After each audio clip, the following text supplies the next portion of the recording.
खुशखबर खुशखबर खुशखबर. सोलापूरकरांसाठी आता मनोरंजन घेऊन आले आहे खुशखबर.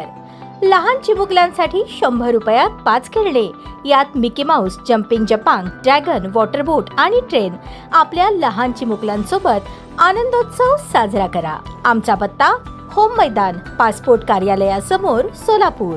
शहरातील 70 फूट रोड परिसरात भर दिवसा एका ज्वेलर्स दुकानात सशस्त्र दरोडा पडल्याची खळबळजनक घटना घडली आहे. 3 अज्ञात दरोडेखोरांनी पिस्तूल आणि लोखंडी रॉडचा धाक दाखवून शिवकुमार ज्वेलर्स मधून सुमारे 4,94,000 रुपये किमतीचे सोन्याचे दागिने जबरदस्तीने चोरून नेले. या प्रकरणी सदर बाजार पोलीस ठाण्यात तिघांवर गुन्हा दाखल करण्यात आला आहे. भारतरत्न इंदिरानगर येथील 70 फूट रोडवर खुर्शीद आलम शेख वय 40 यांचे शिवकुमार ज्वेलर्स नावाचे सोन्या चांदीचे दुकान आहे. शनिवारी 13 जून रोजी दुपारी 12:30च्या सुमारास खुर्शीद आलम हे दुकानाच्या काउंटरवर बसले होते. त्याचवेळी दुकानाचा कामगार विजय भागानगरी हा साफसफाई करून मुख्य काचेचा दरवाजा उघडून बाहेर गेला. याच संधीचा फायदा घेऊन एका स्कूटीवरून 3 अनोळखी इसम दुकानासमोर आले. त्यातील 2 जण एका मागोमाग एक दुकानात घुसले. एकाने काळ्या रंगाचा मास्क घालून हातात लोखंडी रॉड आणि दुसऱ्याने तोंडाला पांढरा रुमाल आणि अंगात काळ्या रंगाची हुडी घातली होती. एकाने दुकानात शिरताच खुर्शीद आलम यांच्यावर थेट पिस्तूल रोखली. घाबरलेल्या खुर्शीद आलम यांनी प्रसंगावधान राखत काउंटरवरून दुकानाच्या पाठीमागील दरवाजाकडे पळाले. तेथून बाहेर येऊन त्यांनी मोठ्याने आरडाओरडा करण्यास सुरुवात केली. मालकाचा आरडाओरडा ऐकून दोन्ही दरोडेखोर गडबडीने हाताला मिळालेले दागिने घेऊन तातडीने दुकानातून बाहेर पळाले आणि बाहेर आल्यानंतर आजूबाजूच्या लोकांना आणि मालकाला घाबरवण्यासाठी पिस्तूल दाखवून दहशत निर्माण करण्याचा प्रयत्न केला. घटनेनंतर परिसरात प्रचंड खळबळ उडाली.